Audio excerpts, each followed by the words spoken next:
क्या त्रिशा शर्मा को उसके पति समर्थ ने ही मौत के घाट उतारा है? क्या त्रिशा शर्मा को जानबूझकर सीसीटीवी कैमरा के सामने सीपीआर दिया गया, जिससे यह साबित हो सके कि त्रिशा की जान बचाने की कोशिश की गई थी लेकिन उसकी मौत हो गई।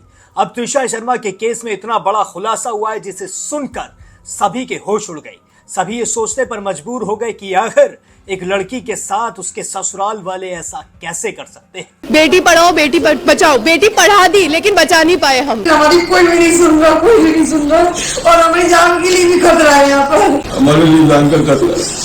आदाब, नमस्कार, सत श्री अकाल, peace to be with you दोस्तों। मेरा नाम है जुनैद भाटी और आप देख रहे हैं द न्यूज फीवर। जैसा कि आप सभी जानते हैं कि भोपाल में त्रिशा शर्मा की अचानक से मौत होने से अभी तक भी उसके परिवार वाले उभर नहीं पाए। जो त्रिशा शर्मा के माँ बाप हैं वो सोशल मीडिया पर आकर खुद रोते बिलखते नजर आ रहे हैं। वो बार बार कहते नजर आ रहे हैं कि कैसे भी करके उनकी बेटी को इंसाफ दिलाया जाए। त्रिशा शर्मा के जो परिवार वाले हैं उन्होंने साफ कह दिया है कि जब तक त्रिशा शर्मा का दूसरी बार पोस्टमार्टम नहीं हो जाता है तब तक वो त्रिशा का अंतिम संस्कार नहीं करेंगे। वो अपनी बात पर पूरी तरीके से अड़ गए हैं। उन्होंने साफ कर दिया है कि अंतिम संस्कार नहीं होगा। समर्थ ने ही त्रिशा शर्मा के साथ कुछ ऐसा किया है जिसे वो झेल नहीं पाई। इसी वजह से उसने अपनी दोस्त को मैसेज भी किए थे। जी हाँ, त्रिशा शर्मा ने इंस्टाग्राम पर अपनी दोस्त को मैसेज किए थे कि वो जाल में फंस चुकी है, वो यहाँ से नहीं निकल पा रही है, कैसे भी करके उसे बचाया जाए। इस तरीके के मैसेज त्रिशा शर्मा ने अपनी बहन और अपनी दोस्त को कर रखे थे।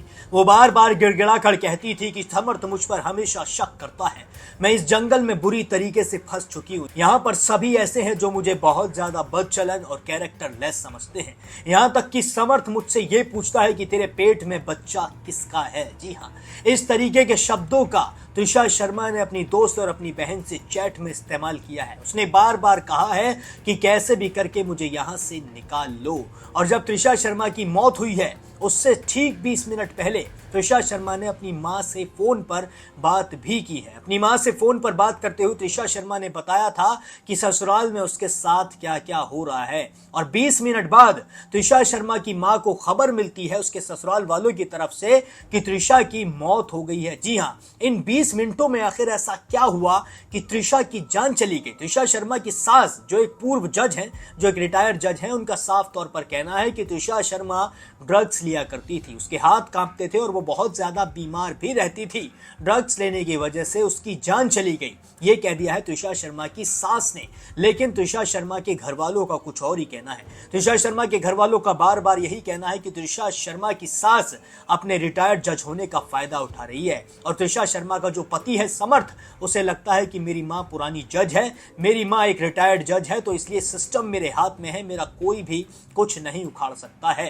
त्रिशा शर्मा के माँ बाप सोशल मीडिया पर आकर रोते बिलखते नजर आ रहे हैं। वो कहते नजर आ रहे हैं कि हमारी बेटी को कैसे भी करके इंसाफ दिलाया जाए। तो दूसरी तरफ त्रिशा शर्मा की बहन का कहना है कि सरकार कहती है बेटी बचाओ बेटी पढ़ाओ, हमने अपनी बेटी को पढ़ाया जिसके बाद उसके साथ ये सब हुआ। जी हाँ, वो सीधे तौर पर सिस्टम पर सवाल खड़े करती हुई नजर आ रही है। त्रिशा शर्मा की बहन का कहना है कि जो उनकी मांग है दूसरी बार पोस्टमार्टम कराने की, उसकी भी सुनवाई नहीं की जा रही है। त्रिशा शर्मा का दूसरी बार पोस्टमार्टम क्यों नहीं हो रहा है, इसका सवाल भी अभी तक त्रिशा शर्मा के घर वालों को नहीं मिला है।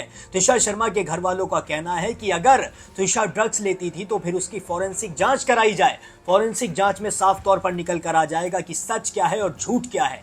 जो समर्थ की मां ने दावा किया है कि त्रिशा ड्रग्स लिया करती थी, तो फिर उसकी फॉरेंसिक जांच आखिर क्यों नहीं कराई जा रही है, यही सबसे बड़ा सवाल इस वक्त खड़ा करता हुआ भी नजर आ रहा है। त्रिशा शर्मा की बहन ने यह भी आरोप लगाया है, जो सीसीटीवी कैमरे में दिखाई दे रहा है कि त्रिशा शर्मा को सीढ़ियों पर लाकर सीपीआर दिया गया है, यह साफ तौर पर जाहिर करता है कि सीसीटीवी में दिखाने के लिए जानबूझकर रिकॉर्ड किया गया है। उसने यह साबित करने के लिए कि हमने त्रिशा को बचाने की कोशिश की थी पर वो बच नहीं पाई।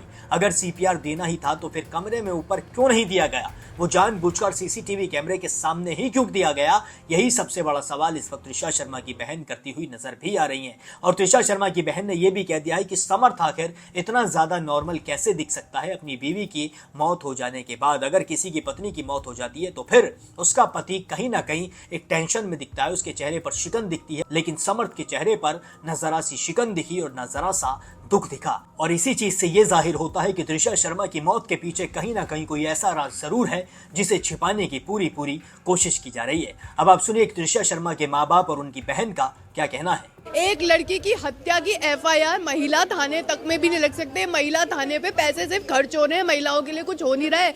बेटी पढ़ाओ बेटी बचाओ, बेटी पढ़ा दी लेकिन बचा नहीं पाए हम। वो लड़का हमारी बहन का शव लेके अस्पताल में जाने की हिम्मत कर गया और उसके बाद वो 1 घंटे फरार रहा। उसने क्या किया, उसने बॉडी कैसे लाया, बॉडी को कैसे उसने उसका गला घोटा, वो बॉडी किस हालत में थी, क्या वो कपड़े वही थे जो वो हॉस्पिटल में पहन के आई, क्या उसने लड़की को निला दिया, उसने एविडेंस पहुंच दिए। पुलिस के अंदर डमी नहीं है पूछने का। बिल्कुल मिटाए सर। वो 1 घंटा क्या कर रहा था, 1 घंटा वो गया क्यों? और पहली बार तो हॉस्पिटल ने बॉडी एक्सेप्ट करने के बाद उन दोनों को जाने कैसे दिया? हॉस्पिटल की सबसे बड़ी गलती है। अगर ये अबेटमेंट सुसाइड है, मर्डर है, होमिसाइड है, फर्स्ट डिग्री मर्डर है, आप कैसे जो बंदा लाश लाया है आप उसको कैसे जाने दे सकते हैं? ये कानून आज मैं अगर एक्सीडेंट हो जाए, अगर मैं किसी को लेके जाऊंगी ना, मेरे को पुलिस पकड़ लेगी कि आपने देखा है मैडम, आपको बयान देना पड़ेगा। ये इंसान फरार उसके 1 घंटे बाद आ रहा है। 1 घंटे क्या करने गया था तू? तेरी बीवी अंदर पड़ी है, पता नहीं है जिंदा है या मर गई है, तू क्या करने गया? दोनों माँ बेटे सिस्टम के खिलाफ लड़ रहे हैं हम। पहले दिन से जब 12 तारीख की 10/5 तक हमारी बात हुई बिटिया की, और उसके 15 मिनट बाद जो है उसकी डेथ हो गई, और हमें इसकी खबर जो है हमारे लगातार कॉल करने पर फोन नहीं उठाया जा रहा था। एक आधे घंटे बाद फोन उठाया गया गिरिबाला सिंह जो उसकी सास थी, और उन्होंने उसको बताया कि शी इज नो मोर।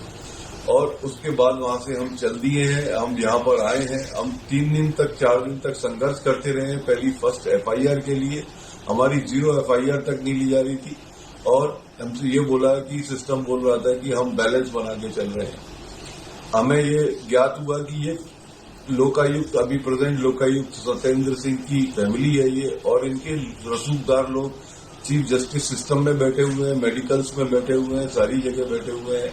हमें यहाँ जो पीएम रिपोर्ट दी गई उसमें और जो सामने की फाइंडिंग्स में बहुत मिसमैच मिल रहा था, तो हमने PM2 के लिए अप्लाई किया था, जिसको अप्रूव करने के बाद, कमिश्नर के अप्रूव करने के बाद उसको डिनाई कर दिया गया। कहा गया कि ये आपको कोर्ट से लेना पड़ेगी परमिशन, और इस बीच में पूरी कोशिश की जा रही है कि उसकी बॉडी कैसे न कैसे डिकम्पोज हो जाए। और आप PM2 के लिए इतना रोड़ा अटका रखा है कि वो कब तक जो है PM2 के लिए बॉडी इंडिपेंडेंट इंक्वायरी के लिए दिल्ली एम्स शिफ्ट होगी।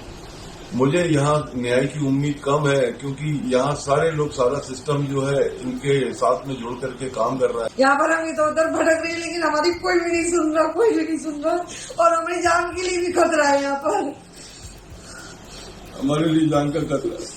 दोस्तों सुना आपने किस तरीके से ये लोग रोते बिलखते गिड़गिड़ाते नजर आ रहे हैं। ये मांग करते नजर आ रहे हैं कि कैसे भी करके त्रिशा शर्मा को इंसाफ दिलाया जाए, और जो उसके कातिल है उन्हें सजा मिलनी चाहिए। त्रिशा शर्मा का दूसरी बार पोस्टमार्टम होना चाहिए, और इनकी मांग कुछ गलत भी नहीं है। अगर इन लोगों को शक है, अगर इन लोगों को लगता है कि इनकी बेटी के साथ गलत हुआ है, तो फिर दूसरी बार पोस्टमार्टम कराने में आखिर दिक्कत क्या है? अगर सिस्टम सही है तो फिर इन लोगों की मांग की सुनवाई क्यों नहीं कराई जा रही है? ये सवाल अब खड़ा होता हुआ नजर आ रहा है। अगर आप भी चाहते हैं कि त्रिशा शर्मा को इंसाफ मिलना चाहिए, उनकी जो मौत की गुत्थी है वो खुलकर सबके सामने आनी चाहिए, पता लगना चाहिए कि कैसे त्रिशा शर्मा की मौत हुई है, कैसे उनके साथ ये सब हुआ है, तो फिर आप भी कमेंट सेक्शन में जस्टिस फॉर त्रिशा शर्मा जरूर लिखें, क्योंकि आपकी इस मुहिम से ही त्रिशा शर्मा को इंसाफ मिल सकेगा। अगर समर्थ ने कुछ गलत किया होगा या फिर उसके घर वालों ने कुछ गलत किया होगा, तो फिर उन्हें इनकी सजा तभी मिलेगी जब आप त्रिशा के लिए आवाज उठाएंगे, justice for Trisha Sharma comment section में लिख कर जाएंगे। इस खबर में बस इतना ही। बाकी और भी सारे अपडेट्स के लिए अगर चैनल पर नए हैं तो चैनल को सब्सक्राइब